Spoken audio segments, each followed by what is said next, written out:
নবী সাল্লাল্লাহু আলাইহি ওয়াসাল্লামের জীবনের শেষের দিকের হাদিস এটা। তিনি মসজিদে বসে আছেন, একজন ব্যক্তি মসজিদে প্রবেশ করলেন, শুভ্র সাদা কাপড় পরিহিত, ধবধবে সাদা, অতি উত্তম কাপড়, পরিচ্ছন্ন, প্রবেশ করলেন এবং রাসূল সাল্লাল্লাহু আলাইহি ওয়াসাল্লামের হাঁটুর সাথে হাঁটু লাগিয়ে বসলেন। ঠিক আমরা যেমন আত্তাহিয়াতু পড়ার সময় যেভাবে বসি নামাজে, এভাবে। আমার কথা কি বুঝতে পারছেন? আচ্ছা, এবার নবী সাল্লাল্লাহু আলাইহি ওয়াসাল্লামকে তিনি ব্যাক টু ব্যাক 4টা প্রশ্ন করছেন। এক নাম্বার বলছেন, ইয়া মুহাম্মদ, হে মুহাম্মদ সাল্লাল্লাহু আলাইহি ওয়াসাল্লাম, আখবিরনি আনিল ইসলাম, আমাকে ইসলাম সম্পর্কে বলুন। নবীজি বললেন, ইসলাম হচ্ছে কালিমা, আল্লাহ এক সাক্ষ্য দেয়া, নবী মুহাম্মদ সাল্লাল্লাহু আলাইহি ওয়াসাল্লামকে সর্বশেষ রাসূল সাক্ষ্য দেয়া, সালাত কায়েম করা, যাকাত দেয়া, রমাদান মাসে সওম রাখা এবং সামর্থ্য হলে হজ করা, এই হলো ইসলাম। তিনি বললেন, সাদাকতা, আপনি সত্য বলেছেন। ওমর রাদিয়াল্লাহু আনহু বলছেন, ফাআজিবনা লাহু ইয়াসআলুহু ওয়া ইউসাদ্দিকু, আমরা তার প্রশ্ন শুনে অবাক হয়ে গেলাম। সে নিজেই প্রশ্ন করছে, নিজেই আবার সত্যায়ন করছে। যে প্রশ্ন করছে সে তো জানার জন্য প্রশ্ন করছে। ছাত্র যদি ওস্তাদের কাছে প্রশ্ন করে যে ওস্তাদ এটা কি, ওস্তাদ বলে এটা এই, তখন সেই ছাত্র যদি বলে যে আপনি সত্য বলেছেন, তার মানে এই ছাত্র আগে থেকে উত্তরটা জানতো, তাই নয় কি? তার মানে এই প্রশ্ন করে আগে থেকেই জানে যে উত্তরটা কি হবে। তো দ্বিতীয় প্রশ্ন করছেন তিনি, বলছেন, আখবিরনি আনিল ঈমান, ঈমান কি, আমাকে ঈমান সম্পর্কে বলুন। নবী সাল্লাল্লাহু আলাইহি ওয়াসাল্লাম বলছেন, ঈমান হচ্ছে 6টা বিষয় বিশ্বাস করা। তুমিনা বিল্লাহ, আল্লাহ বিশ্বাস করবে, ওয়া মালাইকাতি, তার ফেরেশতা মণ্ডলীর প্রতি, ওয়া কুতুবিহি, তার সমস্ত আসমানি কিতাবের প্রতি, ওয়া রুসুলিহি, তার সমস্ত রাসূলগণের প্রতি, ওয়াল ইয়াউমিল আখির, পরকালের প্রতি, ওয়াল কদরি খায়রি ওয়া শাররি, তাকদীরের ভালো মন্দের প্রতি। এই 6টা পিলারে বিশ্বাস করলে আপনি মুমিন হলেন।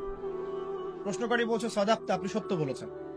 আবারও তৃতীয় প্রশ্ন করছেন, আখবিরনি আনিল ইহসান, হে মুহাম্মদ সাল্লাল্লাহু আলাইহি ওয়াসাল্লাম, আমাকে ইহসান সম্পর্কে বলুন, ইহসান কি জিনিস।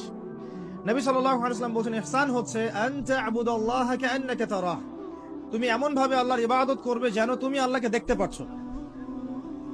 ওয়া ইল্লাম তাকুন তারাহু ফাইন্নাহু ইয়ারাক, যদি তুমি আল্লাহকে দেখতে না পারো, জেনে রাখবে আল্লাহ ঠিকই তোমাকে দেখছেন।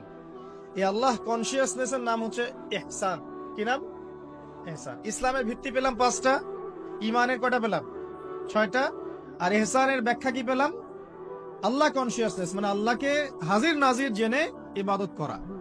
কেউ যদি আল্লাহকে হাজির নাজির জেনে ইবাদত করে, সে কিন্তু পাপ করতে পারবে না, তার নামাজে মনোযোগ কিন্তু ডানে বামে যাবে না ইনশাআল্লাহ। তো তিনি বললেন, সত্য বলেছেন আপনি। এবার চতুর্থ প্রশ্ন করছেন তিনি, যে আখবিরনি আনিস সাআ, আমাকে কিয়ামত সম্পর্কে বলুন, কিয়ামত কবে হবে। তখন নবী সাল্লাল্লাহু আলাইহি ওয়াসাল্লাম বলছেন, মাল মাসউলু আনহা বিআ'লামা মিনাস সাইল, এই বিষয়ে প্রশ্নকারীর চেয়ে উত্তরদাতার জ্ঞান বেশি নয়। এই বিষয়ে প্রশ্নকারীর চাইতে উত্তরদাতার জ্ঞান বেশি নয়, মানে কেউই জানে না কিয়ামত এক্স্যাক্টলি কবে হবে। তখন প্রশ্নকারী থেমে যাচ্ছেন না, প্রশ্নকারী আবার প্রশ্ন করছেন, 5 নম্বর প্রশ্ন, যে ফাখবিরনি আন আমারাতিহা, তাহলে আমাকে কিছু আলামত বলেন কিয়ামতে কিছু আলামত বলেন। নবী সাল্লাল্লাহু আলাইহি ওয়াসাল্লাম অনেক আলামত বলতে পারতেন কিন্তু, এবং তিনি বলেছেন, সারা জীবনে তিনি অসংখ্য আলামত বলেছেন। এবং আলামতগুলোকে 2 ভাগে ভাগ করা যায়, এগুলো বড় এবং কিছুগুলো হচ্ছে ছোট। যদিও বা সবগুলোই আলামত, তবে এটা হচ্ছে ফিকহের বিষয়, উসুলের বিষয়ের মধ্যে আমরা নিয়ে আসতে পারি যে বড় ছোট ভাগ করা যাচ্ছে, আলেম ওলামারা ভাগ করছেন। যাই হোক, 10টা বড় বড় আলামতের কথা বলা হয়েছে। এই 10টা না আসা পর্যন্ত কিয়ামত হবে না।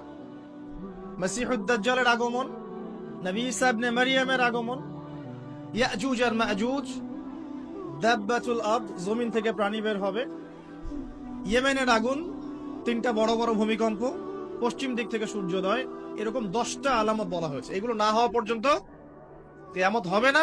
এগুলো এখনো হয়নি, এগুলোর কোনোটাই এখনো আসেনি। এগুলো বাদ দিয়ে যেগুলো আলামত সুগরা আমরা বলছি, ছোট ছোট, এগুলোর ম্যাক্সিমাম প্রায় 99% আমরা এখন দেখতে পারি।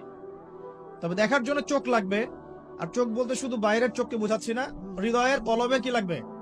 চোখ লাগবে। আমি আপনার কলবের চোখ দিয়ে আপনাকে শহরটাকে জানাচ্ছি। আপনার এই হাদিসে নবী সাল্লাল্লাহু আলাইহি ওয়াসাল্লাম অনেকগুলো আলামত না বলে মাত্র 2টো আলামত বলেছেন। কয়টা?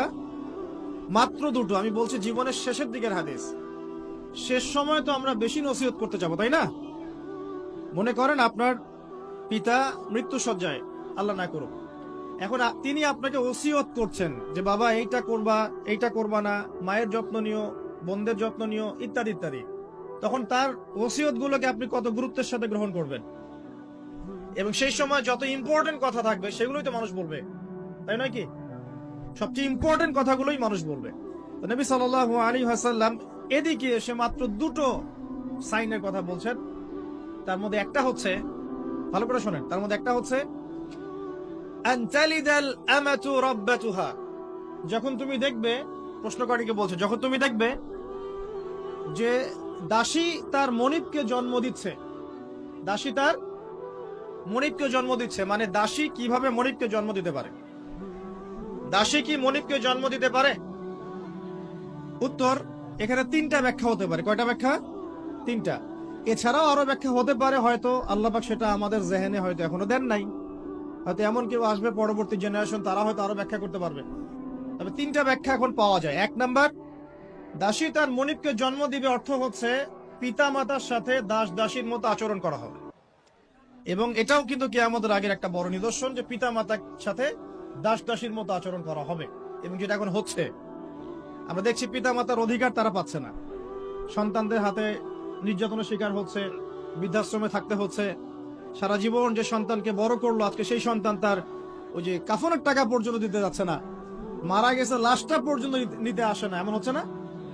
এবং বস্তুবাদী শহরগুলোতে তো এটা বেশি। তো আমাদের শহরে মানুষ বস্তুবাদী না? মানুষ বস্তুবাদী, কেউ অন্যের দিকে তাকানোর সময় নাই। এটা বোঝার জন্য আপনাকে ফ্লাইওভার উঠতে হবে। ফ্লাইওভার উঠে দাঁড়িয়ে থাকেন, দেখেন মানুষ ছুটছে নিজের চরকায় তেল দেওয়ার জন্য, কারো দিকে তাকানোর সময় নাই।